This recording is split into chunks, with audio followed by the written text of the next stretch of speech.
ایک ملک پر حملہ سب پر حملہ تصور ہوگا۔ پاک ترک سعودی عرب کے درمیان تاریخی مکہ دفاعی معاہدہ طے۔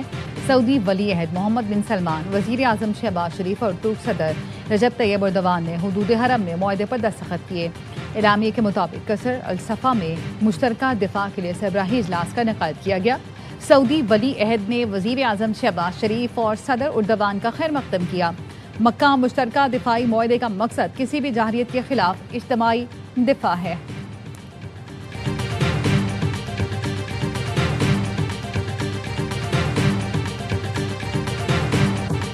تاریخی معاہدے سے پہلے نماز جمعہ کی ادائیگی تینوں ملکوں کے رہنماؤں نے ایک ساتھ نماز ادا کی۔ سعودی ولی عہد وزیر اعظم شہباز شریف، ترک صدر طیب ایردوان اور فیلڈ مارشل سید عاصم منیر ایک ہی صف میں کھڑے ہوئے۔ وزیر اعظم شہباز شریف اور فیلڈ مارشل سید عاصم منیر کی سعودی ولی عہد شہزادہ محمد بن سلمان سے ملاقات ہوئی۔ وزیر اعظم شہباز شریف سمیت پاکستانی وفد نے عمرے کی سعادت حاصل کی۔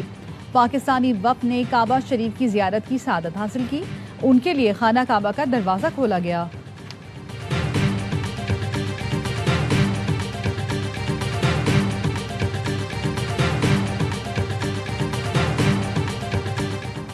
مکہ معاہدہ وزیر اعظم شہباز شریف کا غیر معمولی لگن، انتھک کاوشوں اور بے مثال خدمات پر فیلڈ مارشل سید عاصم منیر کو زبردست خراج تحسین۔ ایکس پر لکھا، فیلڈ مارشل کی شبانہ روز محنت نے اس عظیم مقصد کو پایہ تکمیل تک پہنچانے میں نہایت اہم کردار ادا کیا۔ دعا ہے معاہدہ تینوں برادر ملکوں کے ساتھ مسلم امہ کے لیے امن، ترقی، خوشحالی کا ذریعہ بنے۔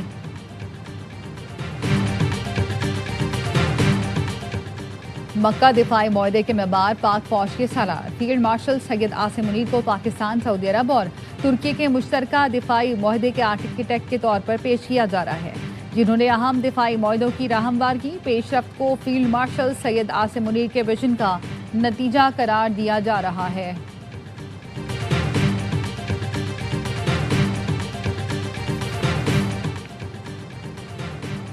ایران اور عمان آبنر ہرمز پر معاہدہ کرنے کے قریب پہنچ گئے۔ معاہدے کا اعلان بدھ کو کیا جا سکتا ہے۔ ایکزیوس کا کہنا ہے ایرانی مذاکرات کاروں کو سپریم نیشنل سیکیورٹی کونسل کی اجازت کا انتظار ہے۔ امریکی حکام کے مطابق معاہدہ ہو گیا تو ایران کے ساتھ مذاکرات کی راہ ہموار ہو جائے گی۔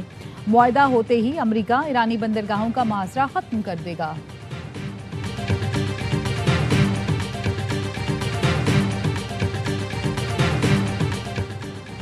میڈیکل بورڈ پر اتفاق ہو گیا۔ کراچی کے نوجوان تاجر میر رضا علی کی قبر کشائی آج صبح 11 بجے ہوگی۔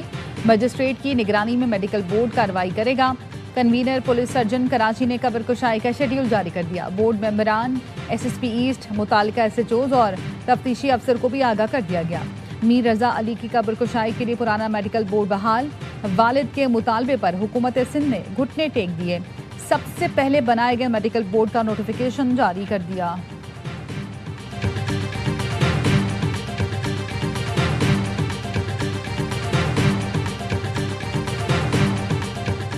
کشمیر میں حکومت کے خواب دیکھنے والوں کی اسلام آباد سرکار خطرے میں۔ بڑے بڑے لوگ کہہ رہے ہیں وفاقی حکومت لڑکھڑا گئی، نظام ڈھہ چکا۔ الٹی گنتی پیپلز پارٹی نے نہیں، ان کے اپنے لوگوں نے شروع کی۔ اصل جھگڑا تو لاہور اسلام آباد کا ہے، یہ خاندان کی لڑائی ہے۔ بلاول بھٹو کا باغ جلسے سے خطاب، کہا وزیر اعظم کی نیت صاف ہے۔ بلاول بھٹو نے نون لیگ کو قاتل لیگ کا نام دے دیا۔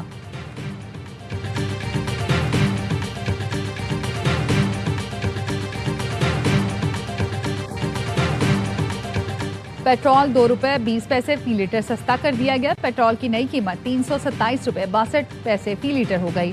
ڈیزل کی قیمت 1 روپے 50 پیسے فی لیٹر کم کر دی گئی۔ ڈیزل کی نئی قیمت 380 روپے 86 پیسے ہو گئی۔ قیمتوں میں کمی کا نوٹیفیکیشن جاری کر دیا گیا۔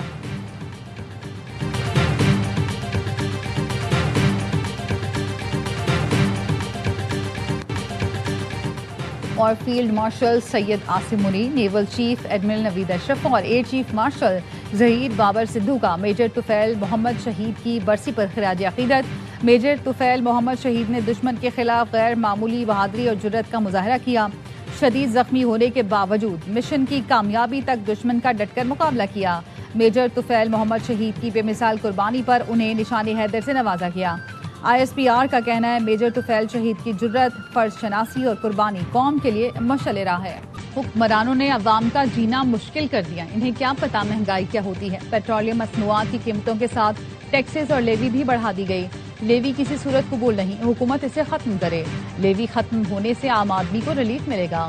امیر جماعت اسلامی حافظ نعیم الرحمان کا خطاب، کہا سسٹم 78 سال سے تباہال ہے، آپ اپنی ناکامی کا اعتراف کریں۔ جماعت اسلامی کا پیٹرولیم مصنوعات پر لیوی اور ٹیکسز کے خلاف ملک گیر احتجاج، کراچی کے کئی مقامات پر احتجاج کے باعث شدید ٹریفک جام، شہریوں کو مشکلات کا سامنا۔ شارع فیصل پر گاڑیوں کی قطاریں لگی ہیں، شہری گھنٹوں ٹریفک جام میں پھنسے رہے۔ لاہور سمیت دیگر شہروں میں بھی احتجاج کی وجہ سے ٹریفک کا نظام درہم برہم۔ ترجمان سندھ حکومت سعدیہ جاوید کا جماعت اسلامی کے احتجاج پر رد عمل، کہا شاہراہیں بند کر کے شہریوں کو کس بات کی سزا دی جا رہی ہے۔ پیٹرولیم لیوی وفاقی معاملہ ہے، جماعت اسلامی سیاست کی آڑ میں سیاسی دکان چمکانے کی کوشش کر رہی ہے۔ جماعت اسلامی بلدیاتی نمائندوں سے کام لے تو شاید کراچی کے شہریوں کا کچھ بھلا ہو۔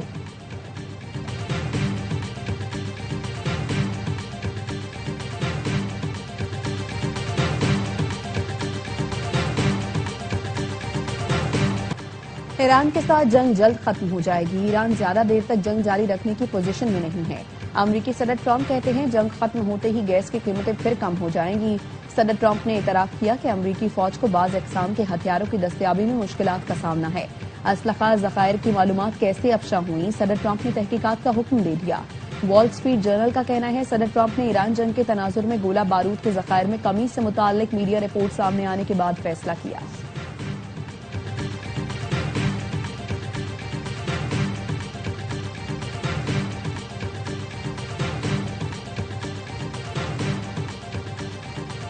حوثی باغیوں کا سعودی عرب کے صوبہ نجران پر حملہ، سعودی شہریوں اور غیر ملکیوں سمیت 11 افراد زخمی۔ عرب اتحاد فوج کے ترجمان میجر جنرل ترکی المالکی کا کہنا ہے حوثی باغیوں نے نجران کے شہری مقامات پر اندھا دھند گولہ باری کی۔ زخمیوں میں ایک خاتون اور 4 سال کا بچہ بھی شامل۔ حوثی باغیوں نے حملے سے چند گھنٹے پہلے مارب اور حضر موت صوبوں میں یمن کے سرکاری فوج پر بھی میزائلوں اور ڈرون سے حملے کیے، یمنی فوج کے 58 اہلکار جاں بحق ہو گئے۔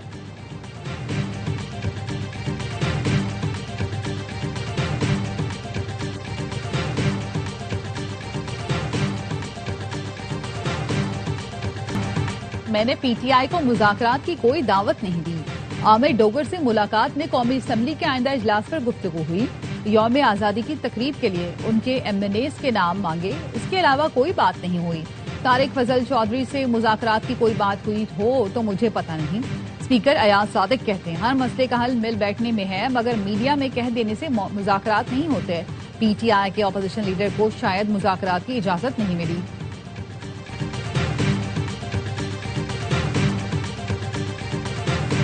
سیکورٹی فورسز کی خیبر پختونخوا میں فتنہ خوارج کے خلاف تابڑ توڑ کارروائیاں، 10 دہشت گرد مارے گئے۔ آئی ایس پی آر کے مطابق جنوبی وزیرستان میں دہشت گردوں نے سیکورٹی فورسز کی چیک پوسٹوں پر حملے کی کوشش کی۔ شدید فائرنگ کے تبادلے میں 8 دہشت گرد مارے گئے۔ دیر میں 2 دہشت گرد ہلاک ہوئے، اسلحے اور گولہ بارود برآمد۔ صدر آصف زرداری، وزیر اعظم شہباز شریف اور وفاقی وزیر داخلہ محسن نقوی کا سیکورٹی فورسز کو خراج تحسین۔ دہشت گردی کے مکمل خاتمے تک کارروائیاں جاری رکھنے کا عزم۔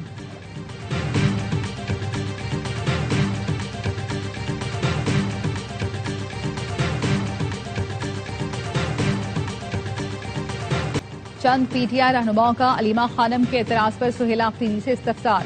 ذرائع کا کہنا ہے سہیل آفریدی نے بتایا لانگ مارچ کے اعلان سے 2 روز پہلے علیمہ خانم سے رابطہ منقطع ہوا۔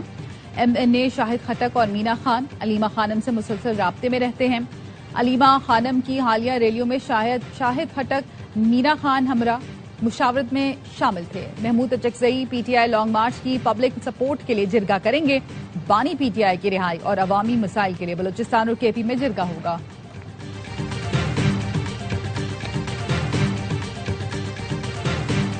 ملک میں نئے صوبے بننے چاہیے یا نہیں، اے آوائی نیوز کی پولنگ کیمپین میں ووٹنگ کا سلسلہ جاری۔ ٹی وی پر دیے گئے واٹس ایپ نمبر پر 78% لوگوں نے نئے صوبوں کے حق میں ووٹ دیا، 22% نے مخالفت کی۔ فیس بک پر 98% لوگ نئے صوبے کے حق میں، 2% نے مخالفت کی۔ یوٹیوب پر 78% لوگ نئے صوبوں کے حامی، 22% نے اس تجویز کو رد کیا۔ واٹس ایپ پر 72% لوگوں نے نئے صوبوں کے قیام کو ناگزیر قرار دیا، 25% نے مخالفت کی۔ انسٹاگرام پر 85% لوگوں نے نئے صوبوں کے حق میں ووٹ دیا، 15% نے مخالفت کی۔